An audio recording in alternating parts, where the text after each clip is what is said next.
दरवर्षी 14 ऑगस्टला 12 वाजून 39 मिनिटांनी संपूर्ण पालघर बंद का होतं? स्वातंत्र्य दिन हा 15 ऑगस्टला असतो. मग 14 ऑगस्टला पालघरमध्ये कडकडीत बंद का पाळला जातो?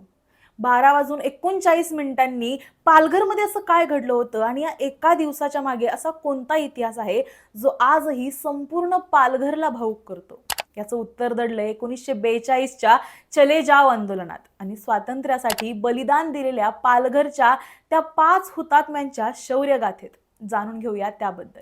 नमस्कार, मी सारिका आणि तुम्ही पाहताय पॉलिटिकल महाराष्ट्र. 1942 साली महात्मा गांधींनी इंग्रजांच्या विरोधात भारत छोडो म्हणजे चले जाव आंदोलनाची हाक दिली.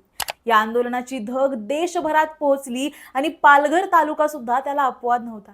14 ऑगस्ट 1942 रोजी पालघरमध्ये इंग्रजांच्या विरोधात मोठा उठाव झाला. आंदोलनासाठी नागरिक आणि स्वातंत्र्य सैनिक मोठ्या संख्येने एकत्र आले. मात्र हे आंदोलन दडपण्यासाठी इंग्रजांनी आंदोलकांवर गोळीबार केला. या गोळीबारात पालघरचे गोविंद गणेश ठाकूर, सातपाटीचे काशीनाथ हरी पागधरे, पालघरचे रामप्रसाद भीमाशंकर तिवारी, मुरबेचे रामचंद्र महादेव चुरी आणि सालवडचे सुकूर गोविंद मोरे या 5 स्वतंत्र सैनिकांना हौतात्म्य प्राप्त झालं.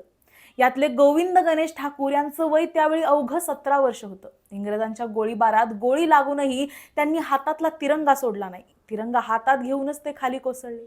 त्यांच्या या शौर्याची आठवण आजही पालघरमध्ये जपली जाते. त्यांच्या रक्तानं माखलेला तिरंगा आजही हुतात्मा चौकात जपून ठेवण्यात आला असल्याचं सांगितलं जातं. या 5 स्वातंत्र्य सैनिकांच्या बलिदानाच्या स्मरणार्थ पालघरमध्ये 5 बत्ती हे असं त्या ठिकाणाला आजकाल ओळखलं जातं. 5 बत्ती म्हणजेच 5 हुतात्म्यांच्या स्मृतीचं प्रतीक. याच ठिकाणी हुतात्मा स्तंभ उभारण्यात आला. 14 ऑगस्टचा दिवस पालघरमध्ये हुतात्मा दिन म्हणून पाळला जातो. या दिवशी संपूर्ण तालुक्यात सामाजिक आणि राजकीय क्षेत्रातील व्यक्ती, व्यापारी, शेतकरी, विद्यार्थी, लोकप्रतिनिधी आणि सरकारी अधिकारी हजारोच्या संख्येनं पालघरमध्ये एकत्र येतात.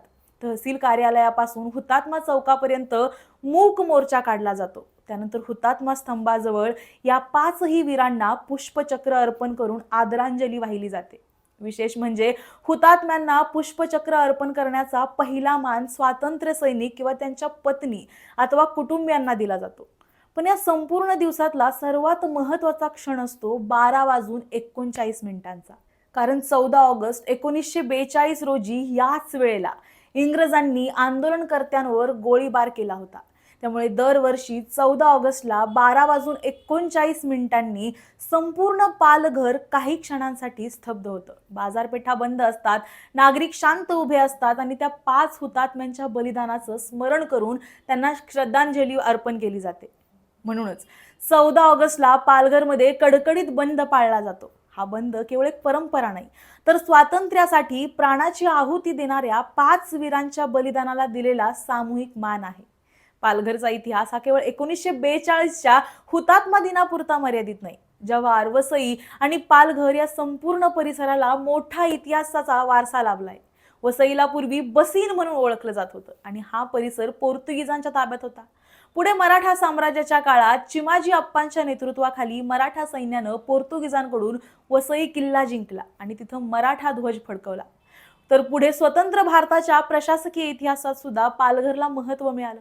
ऑगस्ट 2014 मध्ये पालघर हा महाराष्ट्राचा 36वा जिल्हा बनला. मात्र पालघरची ओळख आजही सर्वाधिक ठळकपणे जपली जाते ती त्या 5 हुतात्म्यांच्या बलिदानामुळे.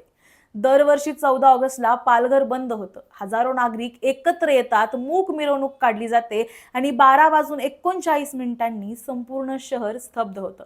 कारण त्या क्षणी पालघर फक्त शांत नसतं, तर 1942 मध्ये देशासाठी रक्त सांडणाऱ्या त्या 5 हुतात्म्यांना मनापासून सलाम करत असतं.